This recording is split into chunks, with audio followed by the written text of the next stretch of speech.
But first tonight, the Haverford County 16-year-old accused of murdering his father had his first day in court today. While some of his family was there, they were present for the hearing. ABC 2 News' Brian Kubler joins us to explain about a much bigger support group that made its voice heard today. Brian? Kelly, Robert Richardson turned 16 just a few months ago. Barely a teen, he is charged with a very adult crime, one a growing number of people now believe is not entirely his fault. Crystal Testerman and Robin Eisner haven't spoken in 20 years, but it was this young face accused with such a heinous crime that brought them back together. What was your reaction when you saw this baby face? Oh my God, I busted into tears. Like, it breaks my heart. Like, he's just a kid. It breaks my heart. And like, we're all moms, we just want to do something for our kid in our community. A support effort that started and is growing on Facebook. These moms and their kids say they saw and heard enough anecdotal evidence of alleged abuse by Richardson's father, sparking them to help pool funds for a private attorney.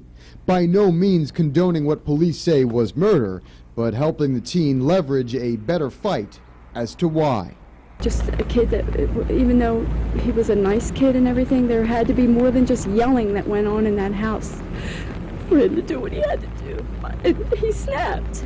But did he? The Haverford County Sheriff's Office says they have responded to the Richardson household 16 times in the last 3 years, but according to police reports, none of those reports were for neglect, abuse, or domestic violence. Records show many of the reports involved the 16-year-old disappearing but returning home safe and unharmed.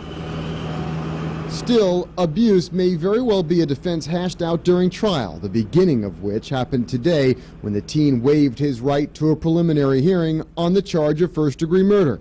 It was done quickly in front of a courtroom full of Bel Air teens and mothers pledging support of a child they truly believe is a victim rather than a murderer.